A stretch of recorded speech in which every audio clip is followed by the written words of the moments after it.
চন্দ্রনাথ সিনহা তার ভাগ্যে কি রয়েছে আগামী মঙ্গলবার তার জানা যাবে। জেল হবে না বেল হবে। আজকে একেবারে আদালতে টানটান উত্তেজনা ছিল, কারণ ইডির তরফ থেকে যে সওয়াল করা হয় এরপর মন্ত্রী চন্দ্রনাথ সিনহা তার বক্তব্য সামনে আসে। অন্যদিকে বিচারক তিনিও কিন্তু বেশ কিছু ভ্যালিড কোয়েশ্চেন করেছেন।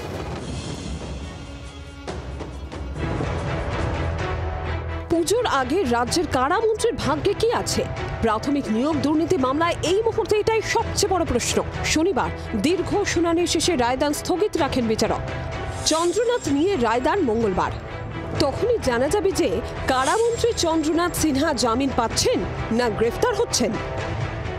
সওয়াল জবাব পর্ব শেষ হয়েছে। একদিকে যেরকম এনফোর্সমেন্ট ডিরেক্টরেটের তরফ থেকে জানানো হচ্ছে বা অভিযোগ আনা হচ্ছে যে সমস্ত ডকুমেন্টসগুলি দেওয়া হয়েছে চন্দ্রনাথ সিনহার তরফ থেকে, তা কার্যত তার মধ্যে একাধিক ডকুমেন্টস প্রভাব খাটিয়ে দেওয়া হয়েছে। মূলত তিনি সরকারি দপ্তর থেকে রাজ্যের মন্ত্রী হিসেবে এই ডকুমেন্টগুলো পেয়েছেন। শনিবার কলকাতার নগর দায়রা আদালতে শুনানির শুরুতেই জমে ওঠে ইডি বনাম চন্দ্রনাথের আইনজীবীর সওয়াল জবাব। শুনানিতে বিচারক জানতে চান, কেন 11 মাস ধরে নিষ্ক্রিয় ছিল ইডি? উত্তরে ইডির আইনজীবী জানান, তল্লাশি ও বয়ান নথিবদ্ধ করার মাঝে পঞ্চম চার্জশিট জমা পড়েছে। পাশাপাশি সুপ্রিম কোর্টে পার্থ চট্টোপাধ্যায়ের বিরুদ্ধে চার্জ গঠন করে বিচার শুরু করার নির্দেশ দিয়েছিল। আধিকারিকেরা সেই দিকে ব্যস্ত হয়ে পড়েন, কিন্তু এর মাঝেও তদন্ত এগিয়েছে।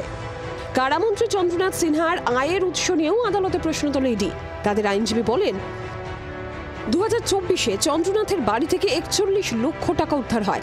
এই টাকার উৎস নিয়ে কোনো সদুত্তর পাওয়া যায়নি।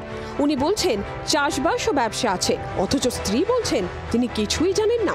জমির কিছু কাগজপত্র দিয়েছেন মুরারই এলাকার, সেই সব যাচাই করার কাজ চলছে। প্রচুর অসঙ্গতি রয়েছে বয়ান ও দেওয়া তথ্যে।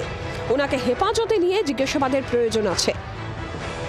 বারবার করে ইডির তরফ থেকে যেটা বলা হচ্ছে যে তারা এই মুহূর্তে দাঁড়িয়ে বেশ কিছু গুরুত্বপূর্ণ যে নথি পেয়েছেন সেই নথিকে সামনে রেখে চন্দ্রনাথ সিনহাকে তারা জেরা করতে চাইছেন। তার কারণ তাদের বক্তব্য যে নগদ টাকা তার এবং তার স্ত্রীর অ্যাকাউন্টে জমা পড়েছে, যে তথ্য তারা বলছেন যে সেটা তাদের ব্যবসায়, তাদের যে ব্যবসা রয়েছে সেটা কনস্ট্রাকশনের ব্যবসা বা কৃষি সংক্রান্ত ব্যবসা, সেই টাকা এসছে সেটা তারা মনে করছেন না। তার আপনারা সারাক্ষণ ছিলেন, ঘরে ছিলেন, এই আলোচনা হয়েছে, আপনারা শুনেছেন। আমার বিচার ব্যবস্থার প্রতি আস্থা ছিল, আস্থা আছে, ভবিষ্যতেও আস্থা থাকবে।